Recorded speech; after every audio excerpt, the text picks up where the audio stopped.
परवानगी देणं सरकारच्या हातात हे कालपासून लक्षात आलं आणि 1 दिवसाचे देतो याचा अर्थ मराठ्यांचा ह्यो अपमान आहे। आता आम्ही बसणार म्हणजे बसणार हे राज्यातल्या मराठ्यांना। आणखीन पण या नारायणगावातून मुख्यमंत्र्यांना जाहीरपणाने सांगतो, तुमच्या हातातली वेळ गेली नाही।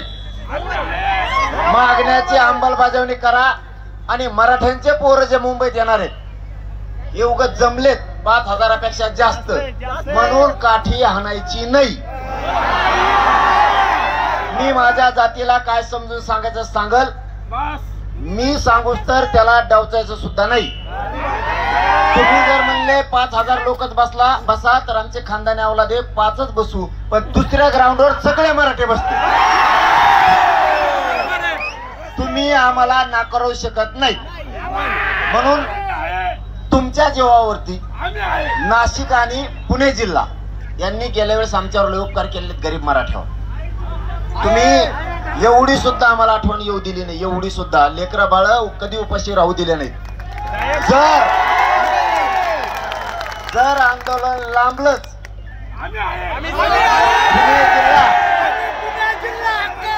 आणि नाशिक जिल्हा तुमच्या दोघांकडे बी रेल्वे आहेत, रोज जिल्ह्यातून भाकरी गोळा करा ना मला टाका।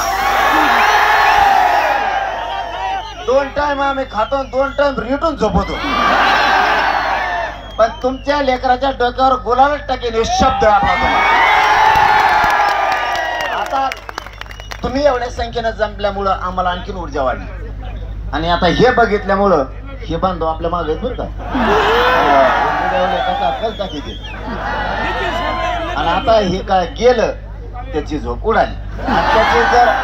त्याची जर झोप नाही उडाली तर खरंच हे हिंदू विरोधी माणूस आहे म्हणून जाहीर करायचं। आता त्यांनी जागा होणं गरजेचं आहे। नारायणगावातून शेवटचा शब्द वापरतो आणि विनंती करतो, फडणवीस साहेब, मुख्यमंत्री साहेब, तुमच्या हातातून आणखी वेळ गेली नाही। मराठ्यांचा सन्मान करा, मराठ्यांच्या सगळ्या मागण्याची अंमलबजावणी करा, मराठ्यांचा अपमान करू नका, नाही तर हे आग्या मावळ असं खवळलंय। तुम्हाला वाटतंय महिले चलतीये हे फक्त मी गप्प बस म्हणून गप्प बसते, नाही तर हे जर तर लागले तर राज्यात चाक सुद्धा फिरून देणार नाही, तर याला मराठी आवडत नाही। तुमच्या हातातून वेळ गेली नाही, मागण्याची अंमलबजावणी करा, हे मराठी आयुष्यभर तुम्हाला जीव लावतील। पण जर अपमान आता केला आणि पोराला मुंबईत त्रास दिला तर पुणे जिल्हा नारायण गावावरून या नगरीहूनच तुम्ही ओळखून घ्या पुणे जिल्ह्यात आणि महाराष्ट्रात काय होऊ शकतं। धन्यवाद, जय शिवराय।